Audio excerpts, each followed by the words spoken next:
నమస్కారం ఘంటారవానికి స్వాగతం. ముందుగా ప్రధాన అంశాలు. కరూరు ఘటనలో బాధితులకు విజయ ఆర్థిక సాయం, మృతుల కుటుంబాలకు 20 లక్షల చొప్పున ప్రకటన.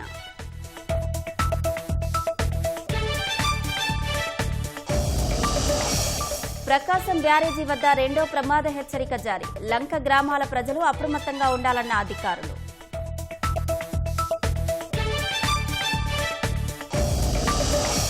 హైదరాబాద్లో తగ్గిన మూసీ వరద, బస్తీల్లోని చెత్త బురద తొలగిస్తున్న జీహెచ్ఎంసీ సిబ్బంది.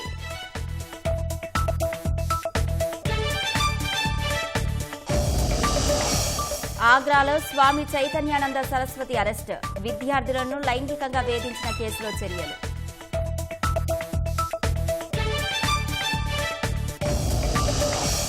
సాయంత్రం గరుడ వాహనంపై శ్రీవారి విహారం, కట్టుదిట్టమైన ఏర్పాట్లు చేసిన టీటీడీ అధికారులు.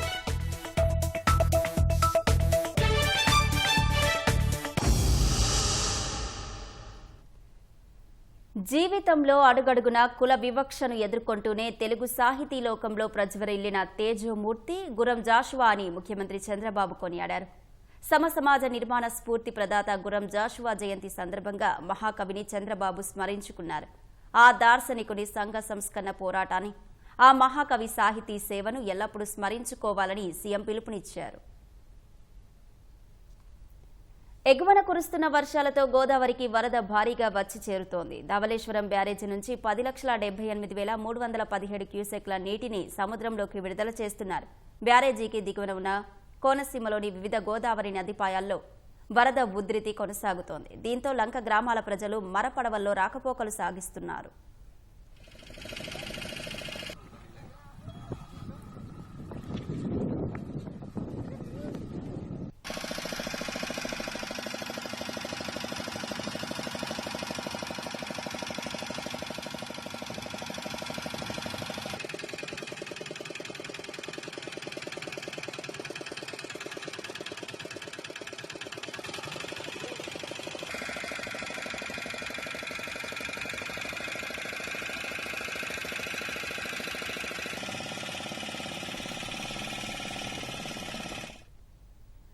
ఎగువన కురిసిన వర్షాలతో కృష్ణానదికి భారీగా వరద వచ్చి చేరుతోంది. విజయవాడ ప్రకాశం బ్యారేజీ వద్ద వరద ఉధృతి పెరగడంతో అధికారులు రెండో ప్రమాద హెచ్చరిక జారీ చేశారు.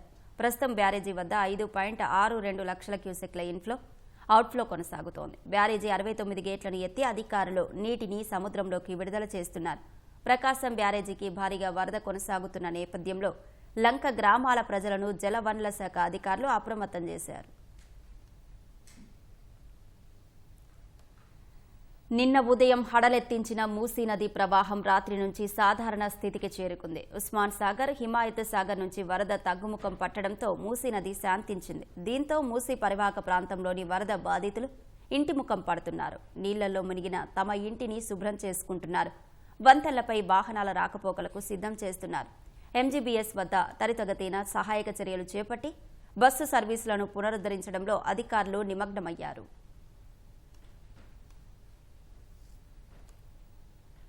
నిన్న ఉగ్రరూపం దాల్చిన మూసీ నది ఉధృతి క్రమంగా తగ్గుముఖం పట్టింది. మూసీ నది పరివాహకంలోని చుట్టుపక్కల ఉన్న బస్తీల ప్రజలు పునరావాస కేంద్రాల నుంచి సొంతిళ్లకు చేరుకుంటున్నారు. వరదలో మునిగిన తమ ఇళ్లను శుభ్రం చేసుకుంటున్నారు. పలు ప్రాంతాల్లో ఇళ్లలోని సామాగ్రి, ఫర్నిచర్ ధ్వంసమయ్యాయి. అటు చాదర్ఘాట్ వద్ద లోయర్ బ్రిడ్జిని అధికారులు ఇంకా అందుబాటులోకి తీసుకురాలేదు. బ్రిడ్జిపై భారీగా బురద, చెత్త చెదారం పేరుకుపోయింది. చాదర్ఘాట్ లోయర్ బ్రిడ్జ్ మూసివేతతో పరిసరాల్లో ట్రాఫిక్ జామ్ అయ్యింది. ముసారాం బాగ్ వద్ద లోయర్ బ్రిడ్జిపై రాకపోకలను అధికారులు ఇంకా అనుమతించలేదు.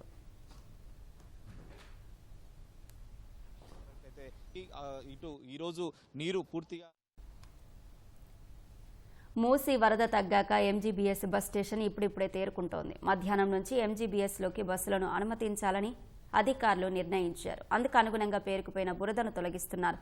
ప్రధానంగా ప్లాట్ఫారం 56, 58, 60 వద్ద బురద భారీగా చేరింది. అటు ఎంజీబీఎస్కు వెళ్లే మార్గంలోని శివాజీ బ్రిడ్జిపై చెత్త పేరుకుపోవడంతో జిల్లాల నుంచి వచ్చే బస్సులను సీబీఎస్ వద్దనే నిలిపివేస్తున్నారు. పలు ప్రాంతాల నుంచి జిల్లాలకు బస్సులు నడుపుతున్న ఆర్టీసీ ఆయా పికప్ పాయింట్ల వద్దకు ప్రయాణికులు వెళ్లాలని అధికారులు ఇప్పటికే సూచించారు.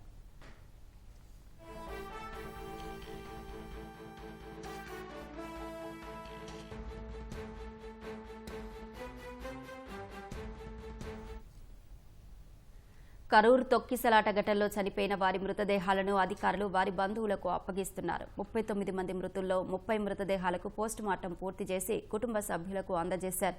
95 మంది క్షతగాత్రుల్లో 26 మంది డిశ్చార్జి కాగా మిగిలిన వారిలో ఇద్దరి పరిస్థితి విషమంగా ఉందని తమిళనాడు ఆరోగ్య శాఖ కార్యదర్శి సెంథిల్ కుమార్ వెల్లడించారు. అభిమాన నటుడిని చూద్దామని వచ్చి ఆప్తులను కోల్పోయిన వారి బాధ వర్ణనాతీతంగా ఉంది. తమిళనాడు కరూరులో టీవీకే అధినేత నటుడు విజయ్ ర్యాలీలో జరిగిన తొక్కిసలాట ఘటనలో గాయపడిన క్షతగాత్రులకు చికిత్స అందుతోంది. 39 మంది మృతి చెందగా పోస్టుమార్టం పూర్తయిన మృతదేహాలను వారి బంధువులకు అప్పగించే ప్రక్రియ కొనసాగుతోంది. 39 మంది మృతుల్లో 17 మంది మహిళలు, 13 మంది పురుషులు, 4 బాలురు, 5 బాలికలు ఉన్నట్లు తమిళనాడు ఆరోగ్య శాఖ కార్యదర్శి పి సెంథిల్ కుమార్ వెల్లడించారు. ఇప్పటికే 30 భౌతిక కాయాలకు పోస్టుమార్టం పూర్తి చేసి బంధువులకు అప్పగించినట్లు తెలిపారు. 95 మంది క్షతగాత్రుల్లో అవుట్ పేషెంట్ వార్డులో చేరి చికిత్స పొందిన 26 మందిని డిశ్చార్జ్ చేశామన్నారు. మిగిలిన వారికి ప్రభుత్వ, ప్రైవేటు ఆసుపత్రుల్లో చికిత్స జరుగుతోందన్నారు. వారిలో ఇద్దరి పరిస్థితి విషమంగా ఉందని సెంథిల్ కుమార్ వివరించారు. వారిలో ఒకరిని మదురై వైద్య కళాశాలకు తరలించినట్లు చెప్పారు.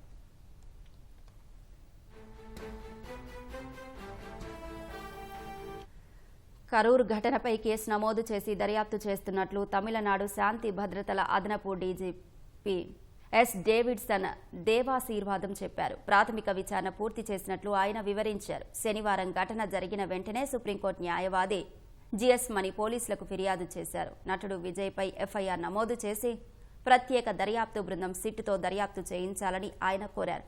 ఈ ఘటనపై ఇప్పటికే ఏకసభ్య కమిషన్తో విచారణకు తమిళనాడు ముఖ్యమంత్రి స్టాలిన్ ఆదేశించారు.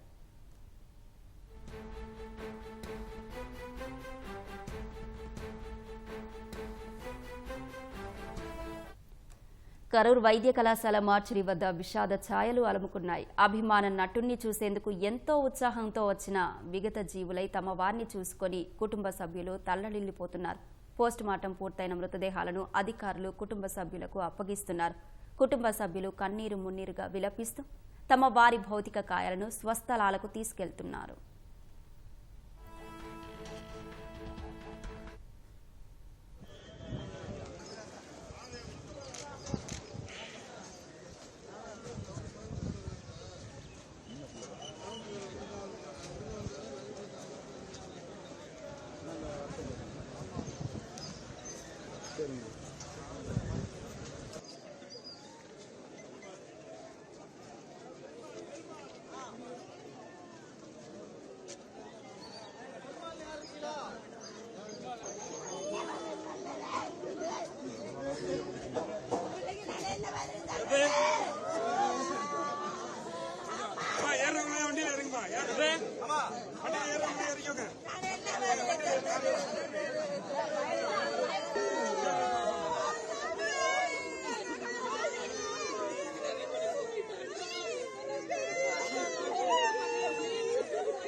కరూరు ఘటనలో బాధితులను తమిళనాడు రాజకీయ పక్షాలు పరామర్శించాయి. సీఎం, పలువురు మంత్రులు రాత్రి కరూరు వెళ్లగా ఉప ముఖ్యమంత్రి ఉదయనిధి స్టాలిన్ నేడు కరూరు చేరుకుని క్షతగాత్రుల పరిస్థితిపై ఆరా తీశారు.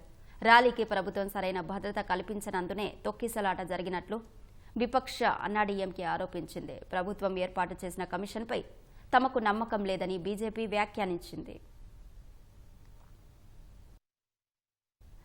టీవీకే అధినేత నటుడు విజయ్ నిర్వహించిన ఎన్నికల ప్రచార సభలో జరిగిన తొక్కిసలాటలో గాయపడి ఆసుపత్రిలో చికిత్స పొందుతున్న వారిని పార్టీలకు అతీతంగా నేతలు పరామర్శించారు. చెన్నై నుంచి కరూరు చేరుకున్న తమిళనాడు ఉప ముఖ్యమంత్రి ఉదయనిధి స్టాలిన్ కరూరు ప్రభుత్వ వైద్య కళాశాలలో మృతుల కుటుంబ సభ్యులను పరామర్శించారు. వారికి అండగా ఉంటామని భరోసా ఇచ్చారు. ఆసుపత్రిలో చికిత్స పొందుతున్న క్షతగాత్రులను కూడా ఆయన పరామర్శించారు. వారికి అందుతున్న చికిత్స, ఆరోగ్య పరిస్థితిని వైద్యులను అడిగి తెలుసుకున్నారు. చాలా హృదయ విదారకరమైన ఘటనగా అభివర్ణించిన ఆయన బాధితుల్లో ఎక్కువగా మహిళలు, పిల్లలే ఉన్నారని ఆవేదన వ్యక్తం చేశారు. ప్రాణాలు కోల్పోయిన ఘటనను ఏ విధంగానూ సమర్థించలేమని వ్యాఖ్యానించారు.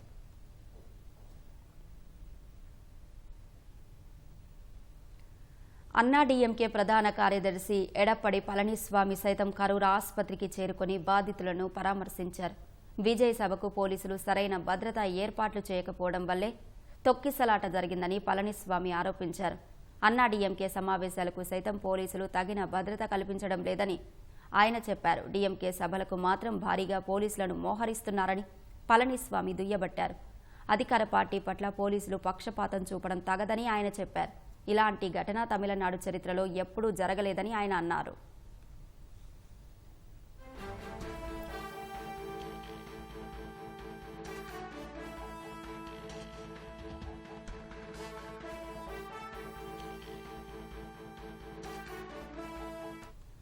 బీజేపీ తమిళనాడు అధ్యక్షుడు నైనర్ నాగేంద్రన్, మాజీ అధ్యక్షురాలు తమిళిసై సౌందరరాజన్ తదితరులు కరూరుకు చేరుకుని ఆసుపత్రిలో బాధితులను పరామర్శించారు. బాధిత కుటుంబాలకు సానుభూతి ప్రకటించారు. ఇలాంటి ఘటనలు భవిష్యత్తులో జరగకుండా జాగ్రత్తలు తీసుకోవాలని నాగేంద్రన్ సూచించారు. తమిళనాడు ప్రభుత్వం ఏర్పాటు చేసిన ఏకసభ్య విచారణ కమిషన్పై తమకు నమ్మకం లేదని ఆయన చెప్పారు. బాధితులను తగిన విధంగా ఆదుకోవాలని ప్రభుత్వానికి సూచించారు.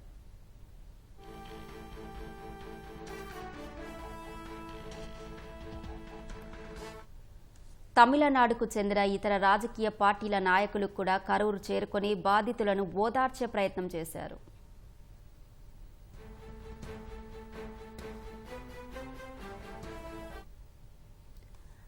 కరూరు ఘటనపై టీవీకే అధినేత విజయ్ తీవ్ర విచారం వ్యక్తం చేశారు. తన హృదయం, మనసు భారంతో నిండిపోయినట్లు పేర్కొన్నారు. ఈ మేరకు అభిమానులను ఉద్దేశించి ఎక్స్లో ఆయన సుదీర్ఘమైన పోస్టు చేశారు.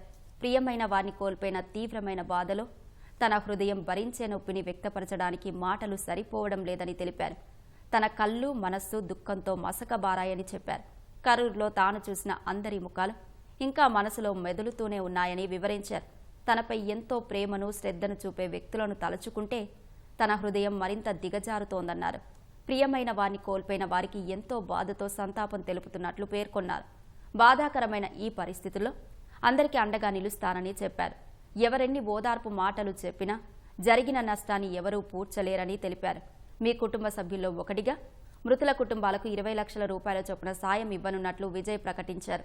గాయపడి చికిత్స తీసుకుంటున్న వారికి 2 లక్షల చొప్పున ఇవ్వనున్నట్లు వివరించారు.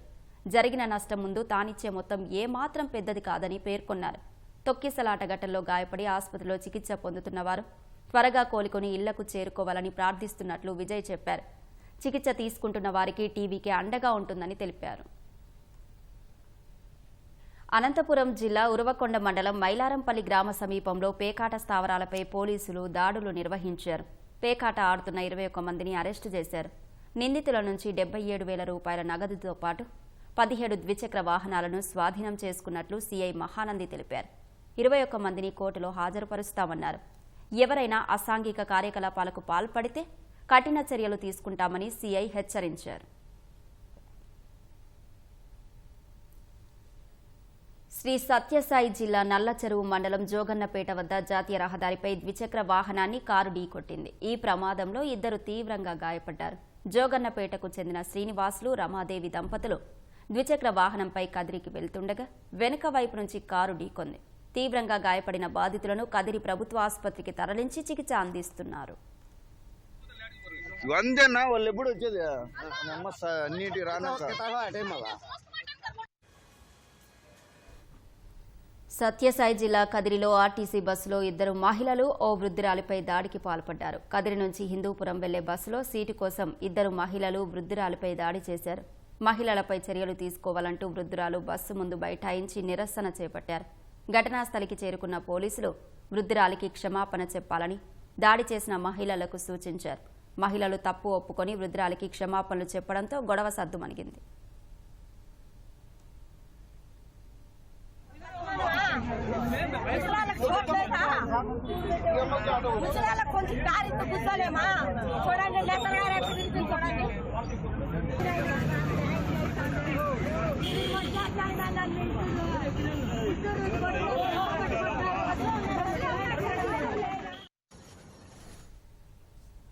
ఎగువ కురిసిన భారీ వర్షాలతో కృష్ణానదికి వరద ప్రవాహం పెరిగింది. ఈ క్రమంలో ఎన్టీఆర్ జిల్లా నందిగామలోని నదీ పరివాహక ప్రాంత వాసులు నదిలో ప్రయాణించడం, ఈతకు వెళ్లడం, చేపలు పట్టడం చేయవద్దని అధికారులు సూచించారు.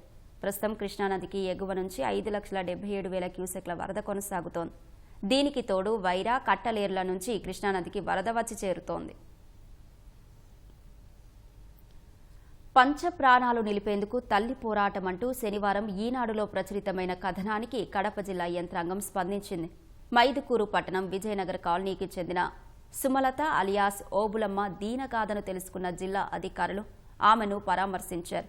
కలెక్టర్ ఆదేశాలతో మహిళా శిశు సంక్షేమ శాఖ పీడీ రమాదేవి, బాలల పరిరక్షణ జిల్లా అధికారి Subhash, CDPO Sridevi, Mydukur ASI CV Ramana సుమలతను కలిసి ఆమె సమస్యలు తెలుసుకున్నారు. హైదరాబాద్ మాదాపూర్ మెట్రో స్టేషన్ పక్కన బస్టాప్లో పిల్లలతో ఉంటున్న సుమలత హైదరాబాద్ నుంచి శుక్రవారం రాత్రి విజయనగర్ కాలనీ చేరుకుంది. తిప్పిరెడ్డిపల్లెకు చెందిన సుమలతను కమలాపురంలోని బీడీ కాలనీకి చెందిన చిట్టిబాబుతో 2008లో వివాహమైంది. భర్త చిత్రహింసలు పెట్టి ఇంటి నుంచి గెంటి వేశారని, పిల్లల ఆలనా పాలనా బతుకు తెరువు కోసం హైదరాబాద్కు వెళ్లాల్సి వచ్చిందని బాధితురాలు తెలిపారు. నివాస గృహం, ఉపాధి కల్పిస్తే తన పిల్లలను చూసుకుంటూ జీవనం సాగిస్తానని అధికారులకు వివరించారు. కలెక్టర్ ఆదేశాలతో న్యాయం చేస్తామని, భర్తతో ఉన్న ఇబ్బందులను తెలుసుకుని సమస్యను పరిష్కరించేందుకు చర్యలు తీసుకుంటామని అధికారులు ఆమెకు భరోసా ఇచ్చారు. పేపర్ న్యూస్ వచ్చిందండి. ఇట్లా ఒక అమ్మాయి బెగ్గింగ్ చేస్తూ హైదరాబాద్లో ఉంది అనేసి వచ్చింది. ఉదయం నుంచి మేము పర్సూట్ చేస్తూనే ఉన్నాము ఆమె కోసము. ఇప్పుడు సాయంకాలం 5:30-6 ప్రాంతంలో ఆమె ట్రేస్ అవుట్ అయింది. తర్వాత వెంటనే ఇక్కడికి రావడం జరిగింది. ఈ లోపలే కలెక్టర్ గారు మాకు మళ్ళీ కలెక్టర్ గారికి చెప్పిన తర్వాత మీరు వెంటనే వెళ్ళి అక్కడ ఏం జరుగుతుంది, ఏమి విషయాలన్నీ తెలపమన్నారు. ఇక్కడికి రావడం జరిగింది. తర్వాత ఆ అమ్మాయితో మాట్లాడడం జరిగింది. తర్వాత ఆ అమ్మాయికి 6 మంది పిల్లలు, 5 మంది అమ్మాయిలు, ఒక అబ్బాయి అనమాట. పెద్ద అమ్మాయి వాళ్ళ హస్బెండ్ దగ్గరే ఉంది. తర్వాత మిగిలిన వాళ్ళ 5 మంది అమ్మాయి దగ్గర ఉన్నారు. వీళ్ళల్లో 2 చిన్నపిల్లలు ఉన్నారు, 5 years 3 years. వీళ్ళిద్దరిని కూడా మేము శిశుగృహాలు పెట్టుకోవడానికి మేము వాళ్ళకు చెప్పడం జరిగింది. అలాగే పెద్ద పిల్లలు 2 7th క్లాస్ 9th క్లాస్ చదువుతున్నారు. ఈ పిల్లలు 2 కూడా మనం కేజీబీలో చేర్పించడానికి మనం ప్రయత్నం చేస్తున్నాము. తర్వాత పిల్లలు మాత్రం అమ్మాయి ఇష్టపడితే శిశుగృహాలు పెట్టుకుంటాము. ఒక చిన్న అమ్మాయి మాత్రం చిన్న 6 months ఆ అమ్మాయితోనే ఉంటుంది. అలాగే తనకి ఇల్లు లేదు అని కూడా ఆమె చెప్పడం జరిగింది. తర్వాత ఇల్లు తప్పకుండా మీకు ఇస్తామమ్మా అనేసి సారు హామీ ఇవ్వడం జరిగింది. భర్త కారణంగా నాకు ఇక్కడెక్కడ ఉపాధి లేదు, ఎక్కడ పని లేదు సార్. 10th వరకు చదువుకొని పాస్ అయినా. కాకపోతే నాకు 5 మంది పిల్లలు, ఒక అమ్మాయి ఒక బాబు. ఇప్పుడు చిన్న పాప పుట్టింది. ఇప్పుడు ముడిపోయి 3 నెలలు అయింది. అక్కడే ఉన్నాము. కాకపోతే నువ్వు ఇక్కడ ఉండొద్దు, పిల్లలందరినీ సాకపడుతుందని పిల్లలందరినీ నాకు 5 మంది నాకు అప్పచెప్పి ఒక పాపను తీసుకొని అతని దగ్గర పెట్టుకున్నాడు. అందుకని నేను హైదరాబాద్కి వెళ్ళిపోయినా సార్. అక్కడ నా ఒక 8 నెలలు అగసార్లు పడినా సార్. పిల్లల కోసం ఆకలికి అడుక్కునే సార్. నాకు అడుక్కునే ఇబ్బంది లేదు. మాదాపూర్లో ఇప్పుడు నేను ప్రజెంట్ ఉన్నాను సార్. అక్కడ బట్టల షాప్లో పని చేస్తాను సార్. వాళ్ళు నా బాసు లేక నన్ను జాబ్లో పెట్టుకున్నాను. కలెక్టర్ సార్ ఏమన్నారంటే ఆ అమ్మాయికి ఏదైనా ఉపాధి కల్పించండి, జాబ్ పరంగా. ఇల్లు లేదంటుంది కదా, ఏదైనా గృహం కూడా ఇప్పిమని సారు చెప్పినాడు. ముఖ్యంగా అయితే నాకు ఇల్లు మాత్రం కావాలి.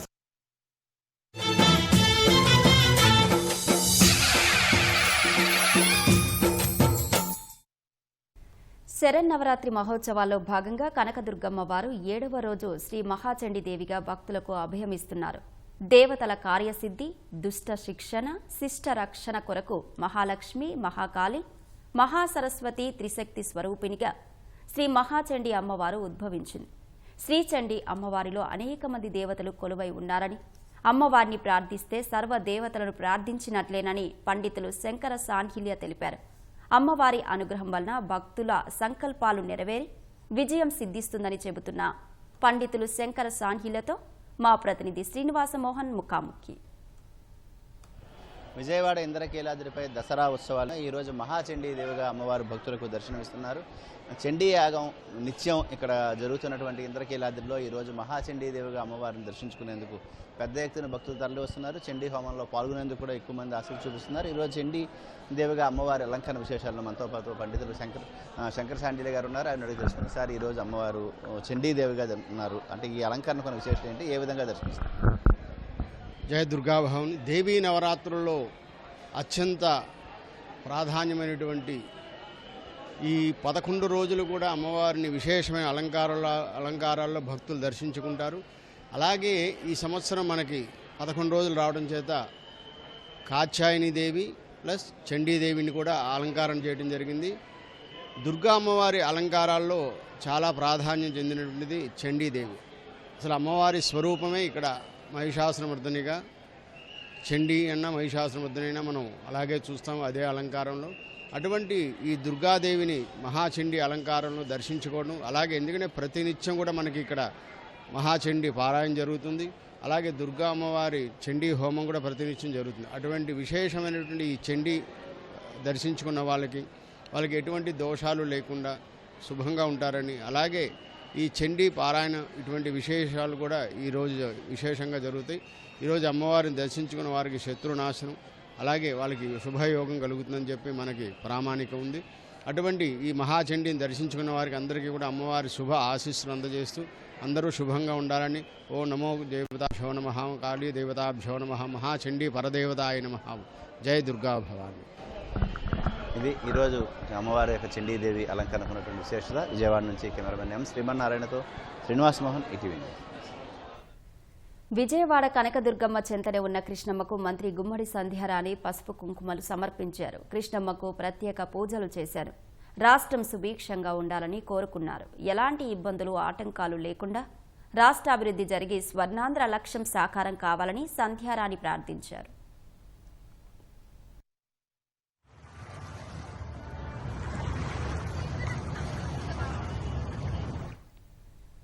ఉభయ గోదావరి జిల్లాలో శరన్నవరాత్రి ఉత్సవాలు ఘనంగా జరుగుతున్నాయి. తణుకులో వాసవి కన్యకా పరమేశ్వరి అమ్మవారు కాత్యాయని దేవి అలంకారంలో భక్తులకు దర్శనమిస్తున్నారు. సుమారు 200 మంది మహిళలు సామూహిక కుంకుమ పూజలు నిర్వహించారు. తనకు గోస్తని తీరాన ఉన్న కనకదుర్గ అమ్మవారు మధుర మీనాక్షి అలంకారంలో భక్తులకు దర్శనమిస్తున్నారు. మండపాకలోని ఎల్లారమ్మ ఆలయంలో అమ్మవారికి ప్రత్యేక పూజలు, అభిషేకాలు చేశారు.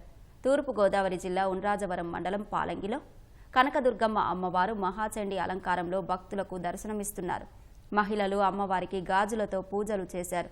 భక్తులకు ఇబ్బందులు లేకుండా ఆలయ అధికారులు ప్రత్యేక ఏర్పాట్లు చేశారు. వరంగల్ భద్రకాళి దేవాలయంలో ఘనంగా దేవీ నవరాత్రి ఉత్సవాలు జరుగుతున్నాయి. ఇవాళ 7వ రోజు అమ్మవారు భవానీ అలంకరణలో భక్తులకు దర్శనమిస్తున్నారు. ఆదివారం కావడంతో ఆలయానికి భక్తులు పోటెత్తారు. అమ్మవారి దర్శనం కోసం భక్తులు బారులు తీరారు.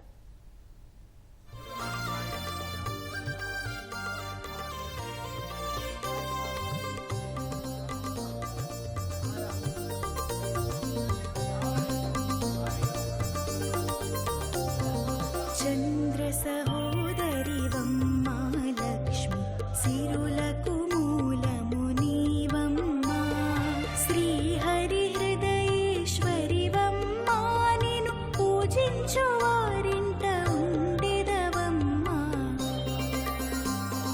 చంద్ర సహోదరి వమ్మ లక్ష్మి సిరులకు మూలము నీవమ్మ, శ్రీహరి పూజించు వారింట ఉండెదవమ్మ.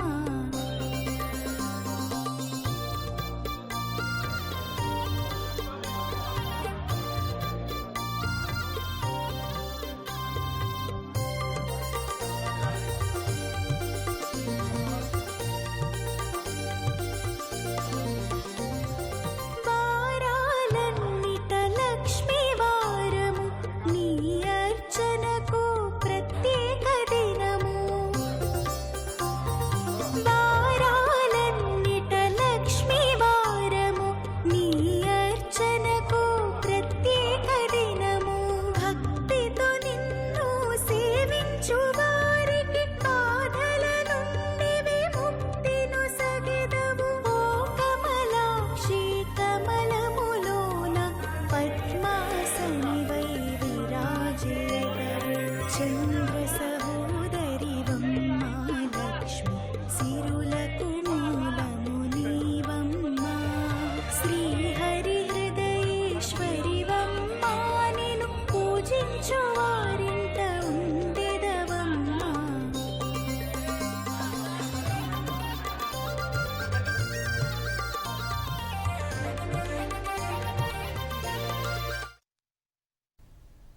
గరుడ వాహన సేవను తిలకించేందుకు వచ్చే భక్తుల రద్దీని దృష్టిలో ఉంచుకొని తగిన రీతిలో భద్రతా చర్యలు చేపట్టామని టీటీడీ సివిఎస్ఓ మురళీకృష్ణ తెలిపారు. సాంకేతిక పరిజ్ఞానాన్ని వినియోగించుకొని భక్తుల రద్దీని అంచనా వేస్తూ తగిన రీతిలో చర్యలు చేపడతామని చెబుతున్న సివిఎస్ఓ మురళీకృష్ణతో మా ప్రతినిధి నారాయణప్ప ముఖాముఖి ఇప్పుడు చూద్దాం.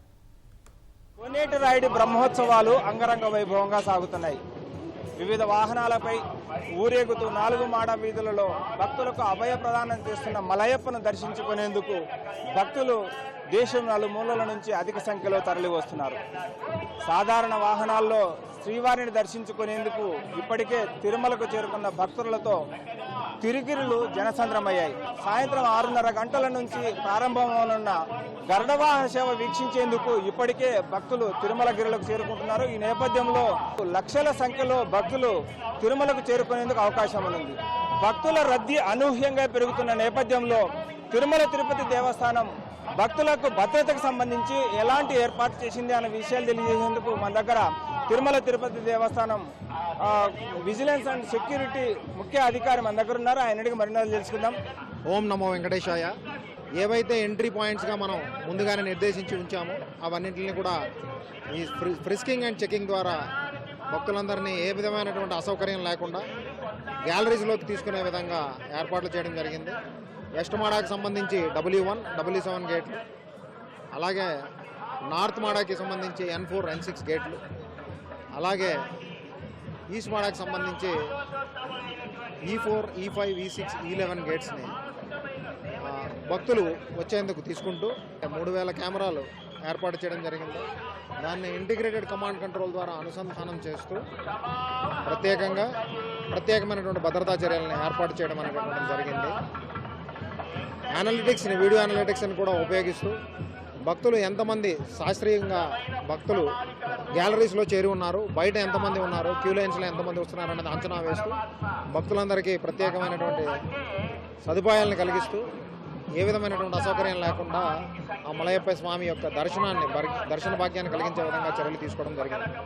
దీనిలో 1,81,000 నుంచి 1,86,000 వరకు భక్తులు గ్యాలరీస్లో మనకి సరిపోయేటట్లు ఉన్నా అదనంగా వచ్చేటటువంటి భక్తుల్ని ఒక 30 నుంచి 32,000 వరకు మనల్ని ఫీడర్ క్యూ లైన్స్ని 4 మాడ వీధుల్లో కార్నర్స్లో ఏర్పాటు చేసుకుని వాటి నుంచి ఇన్నర్ రింగ్ రోడ్ మార్జిన్ నుంచి అవుటర్ రింగ్ రోడ్ నుంచి ప్రత్యేకంగా క్యూ లైన్స్ని ఏర్పాటు చేసినటువంటి వాటి ద్వారా తీసుకుంటూ వాళ్ళందరికీ కూడా దర్శన భాగ్యం కలిగించే విధంగా ప్రత్యేక చర్యలు తీసుకుంటూ పార్కింగ్ సమస్య అనేటటువంటిది ఉండకుండా తిరుమలలో ఉన్న 24 పార్కింగ్ ప్లేసెస్లో కూడా పార్కింగ్ అనేటటువంటి దాన్ని నిర్దేశించి దానిలో వెహికల్స్ అన్నింటిని కూడా నిండిన తర్వాత ప్రత్యామ్నాయంగా తిరుపతిలో కూడా ప్రత్యేకమైనటువంటి పార్కింగ్ ఏరియాస్ అన్నింటిని కూడా ఏర్పాటు చేయడం జరిగింది. దీనికి సంబంధించి విజిలెన్స్ వారు, పోలీసు వారు ఇచ్చేటటువంటి సూచనలని ప్రత్యేకంగా భక్తులందరూ కూడా పాటించాలని, అలాగే సైన్ బోర్డ్స్ని, అలాగే అనౌన్స్మెంట్స్ ద్వారా వచ్చినటువంటి సూచనలను కూడా పాటించాలనేటటువంటిది విజ్ఞప్తి చేయడం జరుగుతుంది. అంటే సార్, ఘాట్ రోడ్లలో వాహనాలను ఏమైనా రిస్ట్రిక్ట్ చేస్తున్నారా? ఏమైనా అనుమతించే వాహనాల సంఖ్యను ఏమైనా పరిమితం చేశారా? తిరుమలకు వచ్చే 2 వీలర్స్ని ఆపడం జరుగుతుంది. అలాగే వాటికి సంబంధించి ప్రత్యామ్నాయంగా తిరుపతికి లోని అలిపిరిలో ఉన్నటువంటి Bhudevi complex, link bus stand ఏరియాలో ఉన్నటువంటి పార్కింగ్ ఏరియాని ప్రత్యామ్నాయ పార్కింగ్ ఏరియాగా ఉపయోగించుకోవాల్సిందిగా ఇదివరకే మనం భక్తులందరికీ కూడా, బ్రహ్మోత్సవానికి వచ్చే భక్తులందరికీ కూడా విజ్ఞప్తి చేయడం జరిగింది. దానికి జిల్లా పోలీస్ యంత్రాంగం సహాయంతో మనం ఏర్పాటు చేసుకోవడం జరుగుతుంది. అలాగే 4 వీలర్స్ ఏవైతే ఉన్నాయో వాటిలన్నింటినీ కూడా ఒక శాస్త్రీయ రియల్ టైం మానిటర్ చేస్తూ కమాండ్ కంట్రోల్ ద్వారా ఆ వెహికల్స్ నిండిన తర్వాత ప్రత్యామ్నాయ ఏర్పాట్లు కింద చేసే విధంగా ఏర్పాట్లు చేయడం జరిగింది. భక్తులందరికీ విజ్ఞప్తి చేసేది ఏంటంటే ప్రైవేట్ వెహికల్స్ ట్రాన్స్పోర్ట్ కంటే పబ్లిక్ ట్రాన్స్పోర్ట్ని ఎక్కువగా ఉపయోగించవలసిందిగా ఆర్టీసీ వారి సౌజన్యంతో ఏర్పాటు చేయబడినటువంటి సదుపాయాలు ఏవైతే ఉన్నాయో, ముఖ్యంగా తిరుపతిలో ఏర్పాటు చేసిన పార్కింగ్ ప్లేసెస్ నుంచి ప్రత్యేకంగా ఆర్టీసీ బస్సుల ద్వారా తిరుమలకి చేరే విధంగా ఏర్పాట్లు చేయబడినాయి. అవన్నింటిని కూడా ఉపయోగించుకునే విధంగా విజ్ఞప్తి చేయడం జరుగుతుంది. ఓం నమో వెంకటేశాయ. సో ఇది 1,90,000 మంది వరకు దాదాపు మాడవీధుల్లోని గ్యాలరీలో కూర్చునేందుకు అవకాశం ఉందని, మిగిలిన వారందరూ బయట ఉండడంతో వారిని కూడా గరుడవాహన సేవ సమయంలో స్వామివారిని వీక్షించేందుకు వీలుగా 4 మాడవీధుల్లోని 4 మూలల నుంచి ప్రత్యేకంగా క్యూ లైన్లు ఏర్పాటు చేసి మాడవీధుల్లోకి తీసుకురావడం ద్వారా వారికి దర్శనం కల్పించేందుకు ఏర్పాటు చేశామన్న అభిప్రాయం సివిఎస్ వ్యక్తం చేస్తున్నారు. కెమెరామెన్ భాస్కర్తో నారాయణప్ప, ఈటీవీ న్యూస్, తిరుమల. ఛట్ పండుగను యునెస్కో సాంస్కృతిక వారసత్వ జాబితాలో చేర్చేందుకు తమ ప్రభుత్వం కృషి చేస్తోందని ప్రధాని నరేంద్ర మోదీ తెలిపారు.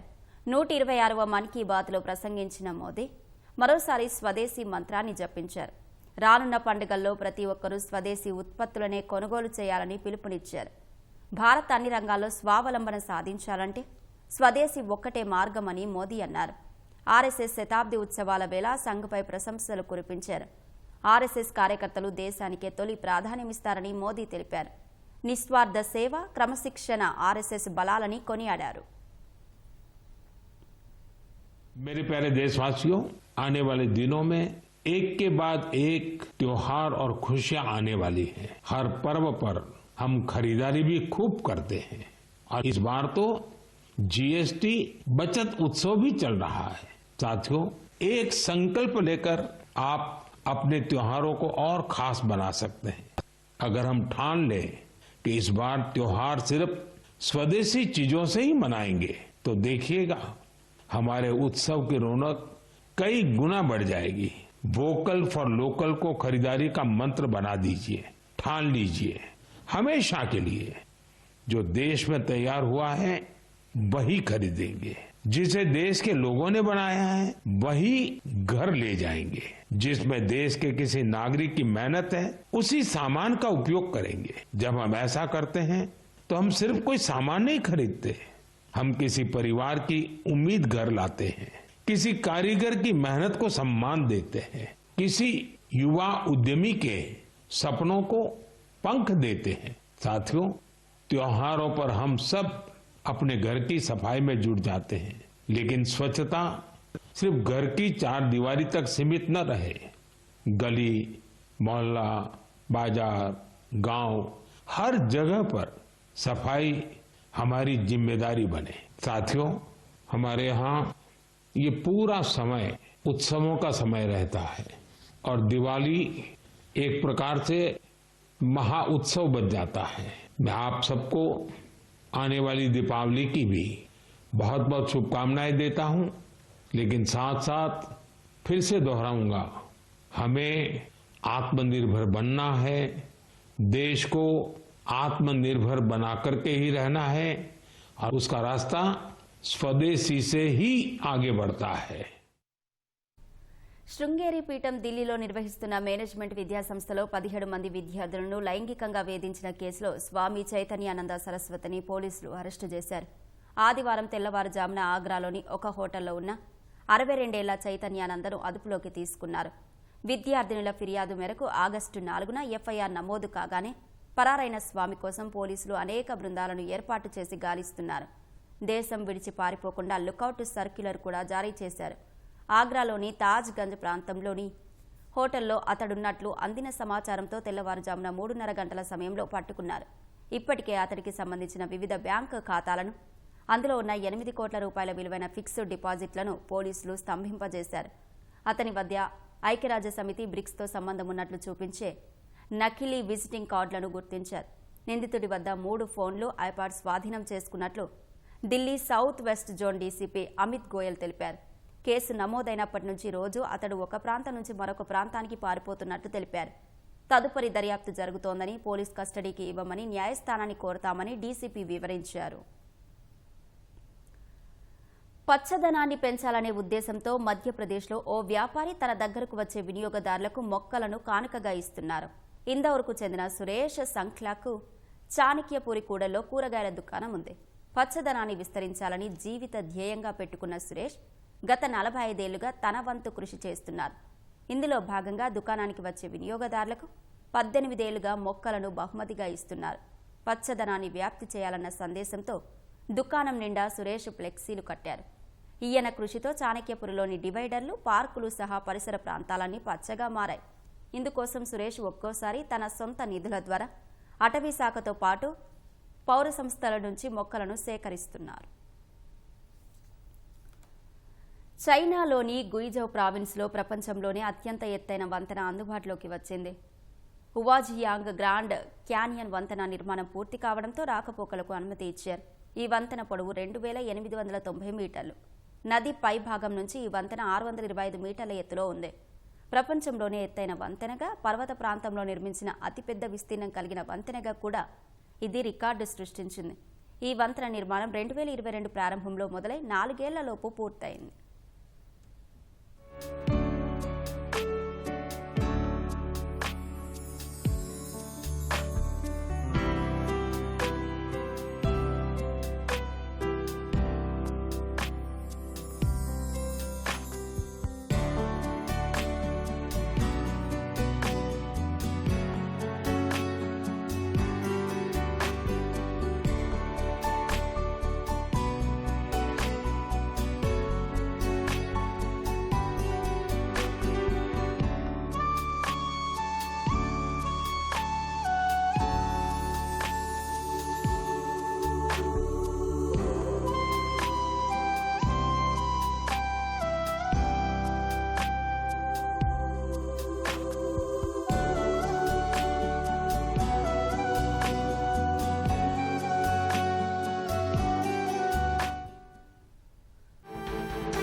ముఖ్యమంత్రి చంద్రబాబు టీడీపీ ఎంపీలు, ఎమ్మెల్యేలు, ఎమ్మెల్సీలు గ్రామస్థాయి కార్యకర్తలతో టెలికాన్ఫరెన్స్ నిర్వహించారు. ప్రజలకు ఎప్పుడు దగ్గర ఉండి మంచి చెడులను వివరించాలని నాయకులకు సూచించారు. మరింత సమాచారం మా ప్రతినిధి కృష్ణను అడిగి తెలుసుకుందాం. కృష్ణ, సీఎం చంద్రబాబు నాయకులతో టెలికాన్ఫరెన్స్ లో ఏ అంశాలపై చర్చించారు? అశ్విని, ముఖ్యమంత్రి చంద్రబాబు పార్టీ ఎంపీలు, ఎమ్మెల్యేలు, ఎమ్మెల్సీలు ఇలా గ్రామస్థాయి కార్యకర్తలతో కూడా టెలికాన్ఫరెన్స్ నిర్వహించారు. ఏదైతే విద్యుత్ సంస్కరణకు సంబంధించి కూటమి ప్రభుత్వం తీసుకున్న చర్యల కారణంగా విద్యుత్ కొనుగోలులో దాదాపు 1000 కోట్లు ఆదా చేయగలిగామని చెప్పి ఆయన నేతలకు వివరించడం జరిగింది. ఈ మేరకు రానున్న రోజుల్లో కూడా ప్రజలపై దాదాపు 1000 కోట్ల ఈ విద్యుత్ భారాన్ని తగ్గిస్తున్నట్లు కూడా ఆయన వెల్లడించారు. అలాగే గత ప్రభుత్వం విద్యుత్ శాఖను సంక్షోభంలోకి నెట్టిందని చెప్పి ఆయన ఆగ్రహం వ్యక్తం చేశారు. వైసీపీ ప్రభుత్వం అసమర్థ విధానాల వల్ల ప్రజలపై విద్యుత్ ఛార్జీల రూపంలో భారం పడిందని చెప్పి ఆయన మండిపడ్డారు. 15 నెలల కాలంలో విద్యుత్ రంగాన్ని గాడిని పెట్టడంతో పాటు అనేక సమస్యలు పరిష్కరించామని చెప్పి కూడా సీఎం వారికి వివరించడం జరిగింది. నేడు తక్కువ ధరకు విద్యుత్ కొనుగోలు కూడా చేపట్టామని చెప్పారు. ఈ కారణంగా రానున్న రోజుల్లో ప్రజలపై విద్యుత్ భారం కూడా గణనీయంగా తగ్గనున్నట్లు సీఎం నేతలకు వివరించడం జరిగింది. ఇలాంటి విషయాలన్నీ కూడా ప్రజల్లోకి బలంగా తీసుకెళ్లాలని చెప్పి ఆయన సూచించారు. పార్టీ కార్యకర్తలైనా, నాయకులైనా ప్రజలకు ఎప్పుడూ దగ్గరగా ఉండాలన్న చంద్రబాబు మంచి చెడులను ప్రజలకు వివరించాలని దిశానిర్దేశం చేశారు. ఎన్నికల సమయంలోనే ప్రజల వద్దకు వెళ్తానంటే వారు హర్షించారనే విషయాన్ని కూడా స్పష్టం చేయడం జరిగింది. మొత్తం 11 మంది వైసీపీ ఎమ్మెల్యేలు అసెంబ్లీకి రాకుండా అదే పార్టీకి చెందిన ఎమ్మెల్సీలు మాత్రం సభకు రావటం ద్వంద్వైఖరి అని చెప్పి ఆయన మండిపడ్డారు. ఇది డ్రామా కాక మరేంటని చెప్పి కూడా తీవ్ర ఆగ్రహం వ్యక్తం చేశారు. అలాగే సూపర్ 6 సహా అనేక మేనిఫెస్టో హామీలు అమలు చేసినట్లు సీఎం నేతలకు వివరించారు. ప్రభుత్వం చేపడుతున్న ప్రతి కార్యక్రమాన్ని ప్రజల్లోకి తీసుకెళ్లే బాధ్యతను కార్యకర్తలు తీసుకోవాలని చెప్పి కూడా ఆయన సూచించడం జరిగింది. కేంద్రం తీసుకొచ్చిన జీఎస్టీ సంస్కరణతో పేద మధ్యతరగతి ప్రజలకు పెద్ద ఎత్తున లబ్ధి జరుగుతుందని చెప్పి ఆయన వివరించారు. దేశంలో ఇది ఒక నూతన అధ్యాయంగా అభివర్ణించారు. జీఎస్టీ సంస్కరణతో ఎన్డీఏ ప్రభుత్వం తీసుకొచ్చిన ఈ మార్పులను ప్రజలకు వివరించాలని చెప్పి సీఎం స్పష్టం చేయడం జరిగింది. కనీసం రాష్ట్ర వ్యాప్తంగా 60,000 సమావేశాలు పెట్టి ప్రజలకు ఈ జీఎస్టీ సంస్కరణ వివరించాలని చెప్పి ఆయన స్పష్టం చేశారు. కూటమి పార్టీలు ఉమ్మడిగా జీఎస్టీ సంస్కరణల ఉత్సవ ప్రచారాన్ని నిర్వహించాలని చెప్పి ఆయన వివరించారు. అలాగే పారిశ్రామిక, ఆటోమొబైల్, ఫార్మా వంటి కంపెనీలు జీఎస్టీ సంస్కరణలతో మేలు జరుగుతుందని చెప్పి కూడా సీఎం చెప్పారు. 2 వీలర్, ఏసీలు, కార్లు వంటి ఇంటి వస్తువులు ధరలు కూడా తగ్గుతాయని చెప్పి కూడా ఆయన స్పష్టం చేయడం జరిగింది. ప్రజలు నిత్యం ఉపయోగించే వస్తువులు తగ్గడంతో పాటు రోగులకు ఉపయోగపడే మందులపైన కూడా జీఎస్టీ లేదనే విషయాన్ని సీఎం ఇక్కడ గుర్తు చేశారు. ప్రధాని తీసుకున్న నిర్ణయాన్ని స్వాగతిస్తూ అసెంబ్లీలో తీర్మానం కూడా చేశామనే విషయాన్ని ఆయన వెల్లడించారు. అలాగే జీఎస్టీ సంస్కరణతో ప్రజలకు దాదాపు ఆంధ్రప్రదేశ్ ప్రజలకి 8,000 కోట్ల రూపాయల మేర లబ్ధి చేకూరుతుందని చెప్పి ఆయన చెప్పడం జరిగింది. రాష్ట్రానికి వచ్చే ఆదాయం తగ్గిన సంస్కరణ వల్ల ప్రజలు ఆర్థికంగా బలోపేతం అవుతారని చెప్పి సీఎం వివరించారు. సుపరిపాలన కార్యక్రమం ద్వారా ప్రజలకు ఏం చేశామో వివరించామన్న ఆయన అదే తరహాలో జీఎస్టీ ఉత్సవ్ కార్యక్రమం కూడా చేపట్టాలని చెప్పి స్పష్టం చేయడం జరిగింది.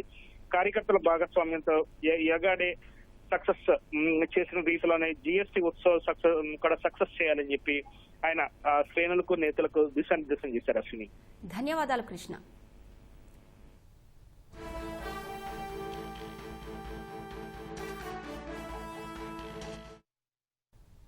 పల్నాడు జిల్లా దాచేపల్లి మండలం రామాపురం గ్రామంలోని మత్స్యకార కాలనీ నీట మునిగింది. ఎగువ సాగర్, మూసీల నుంచి వస్తున్న వరద ఉధృతికి మత్స్యకార కాలనీలో జనం పడవలపై రాకపోకలు సాగిస్తున్నారు. అప్రమత్తమైన రెవెన్యూ అధికారులు కాలనీ వాసులను స్థానిక పునరావాస కేంద్రాలకు తరలించారు. నిన్న రాత్రి నుంచి వరద నీరు కొద్దిగా రావడంతో కాలనీ వాసులను అర్ధరాత్రి సమయం నుంచే ఖాళీ చేయించి సహాయక చర్యలు చేపట్టారు. రెవెన్యూ అధికారులు అర్ధరాత్రి సమయంలో కాలనీ వాసులను మొత్తం పునరావాస కేంద్రాలకు తరలించడంతో పెను ప్రమాదం తప్పింది. మరోవైపు కృష్ణానది పరివాహక ప్రాంతంలోని పంట పొలాలు నీట మునిగిపోయాయి.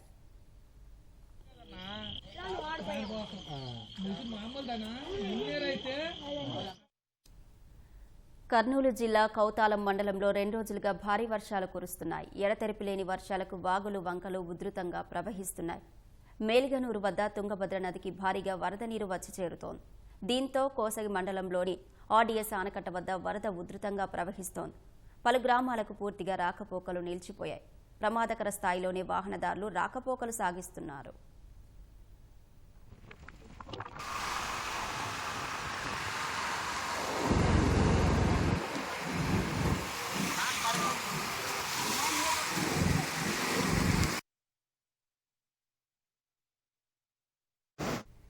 శ్రీవారి సాలకట్ల బ్రహ్మోత్సవాలు తిరుమలలో వైభవంగా జరుగుతున్నాయి. బ్రహ్మోత్సవాల్లో భాగంగా ఇవాళ వెంకటేశ్వర స్వామి మోహిని అవతారంలో మాడవీధుల్లో విహరిస్తూ భక్తులకు దర్శనమిచ్చారు. పక్కనే దంతపు పల్లెకిపై కృష్ణుడి రూపంలోనూ శ్రీవారు భక్తులకు అభయ ప్రదానం చేశారు.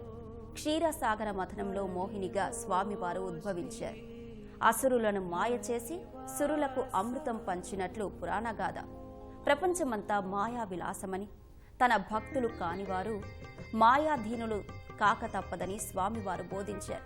మాయా జగత్తు నుంచి భక్తులను బయట పడేయటమే మోహిని రూపం పరమార్థం. వాహన సేవను తిలకించేందుకు భక్తులు భారీగా తరలివచ్చారు. సాయంత్రం గరుడ వాహనంపై శ్రీవారు ఊరేగి భక్తులకు అభయ ప్రదానం చేయనున్నారు.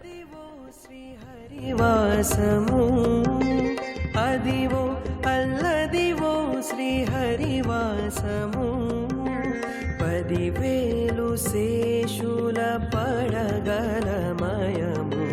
అదివో అల్లదివో శ్రీహరివాసము. పదివేలు శేషుల పడగలమయము అదివో అల్లదివో శ్రీహరివాసము.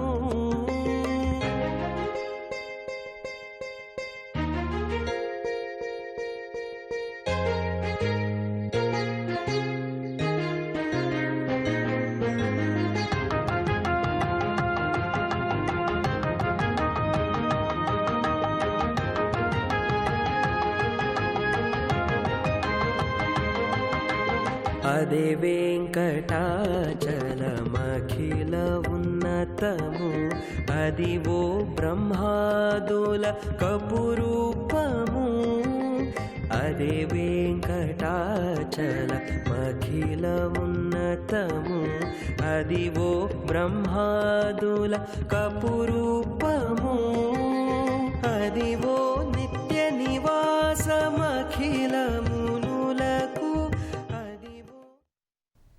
విజయవాడ ఉత్సవ్లో హెలీ రైడ్ ప్రత్యేక ఆకర్షణగా నిలిచింది. గతంలో ఎన్నడూ లేని విధంగా హెలీ రైడ్ను జనం ఆస్వాదిస్తున్నారని, ప్రజల నుంచి విశేష స్పందన వస్తోందని నిర్వాహకులు చెబుతున్నారు. హెలికాప్టర్లో విహరిస్తూ బెజవాడ అందాలను ఆస్వాదించే అవకాశం కల్పించినందుకు ప్రభుత్వానికి పర్యాటకులు కృతజ్ఞతలు చెబుతున్నారు. హెలీ రైడ్ సేవలపై మరిన్ని వివరాలు మా ప్రతినిధి కృష్ణమనాయుడు అందిస్తారు. దసరా వేడుకల సందర్భంగా అంగరంగ వైభవంగా విజయవాడ ఉత్సవాలు నిర్వహిస్తున్నారు. ప్రస్తుతం 5వ రోజు విజయవాడ ఉత్సవాలు నడిచాయి. సో మనతో ఇక్కడ ఎలీ రైడ్ను కూడా నిర్వహిస్తున్నారు. ఎలీ రైడ్తో ఉన్నటువంటి ఎక్స్పీరియన్స్ అన్నది విహంగ్ వాళ్ళు చెప్తారు. సార్, ఈ హెలీ రైడ్కి వస్తున్నటువంటి స్పందన ఏ విధంగా ఉంది? నమస్తే అండి, నా పేరు సూర్య. మేము ఇక్కడ విహంగ్ అడ్వెంచర్స్ తరపున ఇక్కడ హెలీ టూరిజం ప్రమోట్ చేయడానికి దసరా ఉత్సవాల్లో వచ్చాము ఇక్కడ. సో మన ముఖ్యమంత్రి శ్రీ నారా చంద్రబాబు నాయుడు ఆధ్వర్యంలో ఏదైతే ఆయన విజన్తో చేస్తున్నటువంటి ఈ బీచ్ ఫెస్టివల్స్ కానివ్వండి, టూరిజంని మరింత డెవలప్ చేయాలని చేస్తున్న ఇనిషియేటివ్లో మేము ఇక్కడ హెలికాప్టర్ జాయిరేట్స్ చేస్తున్నాము విజయవాడలో. చాలా అద్భుతంగా ఉందండి రెస్పాన్స్. అంటే అందులో వీకెండ్స్ అవడం వల్ల ఇంకా కొంచెం ఈరోజు కొంచెం భారీగా రద్దీగా పెరిగింది. అండ్ ఇక్కడ వచ్చేసి అడ్వాన్స్ బుకింగ్స్ అవన్నీ ముందుగానే తీసుకొని ఎవరైతే ఉన్నారో వాళ్ళకి అసలు వెయిటింగ్ లేకుండా ప్రియారిటీలో సీక్వెన్స్ వైజ్ ఇక్కడ మా సేఫ్టీ టీమ్ ఇదంతా బ్రీఫింగ్తో పాటు చేస్తున్నాం. అండ్ ఓవరాల్ ఎక్స్పీరియన్స్ మాత్రం చెప్పాలంటే విజయవాడ ఉత్సవంలో ఇదే మేజర్ అట్రాక్షన్ అని చెప్పి నేను చాలా గర్వంగా చెప్తున్నానండి. అయితే వేరే ప్రాంతాల నుండి వచ్చే వాళ్ళు కూడా చాలా మంది ఉన్నారు. సో ఆన్లైన్ ఆఫ్లైన్ వేదికగా మనకు బుక్ చేసుకోవడానికి ఏమైనా అవకాశం ఉందా? ఎస్ అండి, ఉందండి. ఆన్లైన్గా కూడా బుక్ చేసుకోవచ్చు. ఆల్రెడీ ఇక్కడ మాకు సపరేట్ కొన్ని నెంబర్స్ అవన్నీ ఇచ్చాము. సో వాళ్ళు ఏంటంటే ముందుగా మీరు ఫోన్ చేసి మీరు ఫోన్ బుకింగ్ వారు చేసుకున్న తర్వాత వాళ్ళు మీకు ఎవ్రీథింగ్ అంతా వాళ్ళు బ్రీఫ్ చేస్తారండి. మా టీం అందరూ చాలా మంచిగా హ్యాపీగా ఫీల్ అవుతున్నారండి. అండ్ మీరు ఇక్కడ చూస్తూనే ఉన్నారు. అంటే నార్మల్ ఫ్లైట్లో వెళ్ళడం ఒక ఎక్స్పీరియన్స్ అయితే దానికి ఎంటైర్ ఇది డిఫరెంట్ ఎక్స్పీరియన్స్. ఎందుకంటే ఇందులో మన వ్యూ కానివ్వండి, చాలా క్లోజ్ ప్రాక్సిమిటీతో మనం ఇక్కడ నుంచి మన ప్రకాశం బ్యారేజ్ కానివ్వండి, దుర్గమ్మవారి అమ్మవారం కానీ, ఇక్కడ ఎన్టీఆర్ స్టాచ్యూ కానివ్వండి, ఇది వ్యూ డిఫరెంట్ ఎక్స్పీరియన్స్ అండి. మీరు నాకంటే కూడా ఎవరైతే ఇక్కడ చేసి వస్తున్నారో వాళ్ళని అడిగితే మీకు ఇంకా చాలా క్లారిటీగా ఉంటుంది. మా సన్ ఆయన విజిట్కి ఇండియా వచ్చారు. యుఎస్లో హెలికాప్టర్సే కాకుండా జెట్ ఫైటర్లో కూడా నేను మా సన్ ట్రావెల్ చేసాం. మిగిలిన ఎక్కడ ట్రావెల్ చేసినా మనకి ఆ ఆనందం వేరు. ఓన్ సిటీలో along with the son and family ఈ టైంలో కరెక్ట్గా వారు రావటం, ఈ ఫంక్షన్ దీనికి కోయిన్సైడ్ అవ్వటం వలన చాలా ప్లెజెంట్ ఎక్స్పీరియన్స్. ఎయిర్ క్రాఫ్ట్ కూడా చాలా సేఫ్గా ఉంది, బాగా జరిగింది. We all enjoyed the trip. ఇది ఒక అద్భుతమైన అనుభవం. ప్రతి సంవత్సరం కూడా ఈ ఉత్సవాన్ని ఇదే స్కేల్లో చేస్తే విజయవాడకి మంచిది, ప్రజలు కూడా ఆనందిస్తారు. రైడ్ చాలా బాగుంది. ఈ విజయవాడ ఉత్సవంలో ఈ ప్రోగ్రాం రావడం చాలా ఇదిగా ఉంది. ఎన్నో అసలు ఎప్పుడూ లేనిది ఇలాంటి కొత్త ఈవెంట్ పెట్టి ఉత్సవం అనే దానికి ఫుల్ ఎక్స్పీరియన్స్ వస్తుంది. వారధి కానీ రివర్ వ్యూ చాలా బాగుంది. సో లోకల్ విజయవాడ నుంచి వచ్చామండి. హెలికాప్టర్ అయితే ఎప్పుడు ఎక్కలేదు కానీ చాలాసార్లు ఫ్లైట్ అయితే ఎక్కాము. విజయవాడ అంటే మనకి ఎప్పుడు వాల్యూ ఉండదు, బట్ పైనుంచి చూస్తే చాలా అద్భుతంగా ఉంది. సో అమ్మవారిని మనం చూడడమేమో కానీ శిఖరం చూడడం అనేది మాత్రం నాట్ పాసిబుల్ కదా. సో చాలా బాగుందండి, ఎక్స్పీరియన్స్ అయితే చాలా బాగుంది. అండ్ వీళ్ళందరూ విహంగ వాళ్ళు తీసుకున్న ప్రికాషన్స్ అంటే ఫస్టే ప్రిపేర్ చేశారు మనల్ని. వాళ్ళు ప్రతిదీ చాలా చిన్న థింగ్స్ కూడా వాల్యుబుల్గా తీసుకుంటున్నారు. వెయిట్ కావచ్చు, అన్నీ చూసుకుని వాళ్ళు ప్రికాషన్గా కూర్చోబెడుతున్నారు. బాగుంది సార్, చాలా ఎక్స్పీరియన్స్. విజయవాడకి ఇలాంటి అద్భుతాలు ఇంకా చాలా రావాలని కోరుకుంటున్నాను. ఈ ఉత్సవాల్లో భాగంగా హెలీ రైడ్ ఏర్పాటు చేయడం సంతోషంగా ఉందని విహంగ టీం చెప్తుంది. హెలీ రైడ్ చేసిన వారు కూడా గతంలో ఎన్నడూ లేని ఎక్స్పీరియన్స్ని విజయవాడలో పొందడం చాలా ఆనందంగా ఉందని, ఇలాంటి ఏర్పాట్లు ప్రతి ఏటా చేస్తే బాగుంటుందని అంటున్నారు. కెమెరామెన్ నాగేందర్తో కృష్ణం నాయుడు, ఈటీవీ న్యూస్, విజయవాడ నుంచి.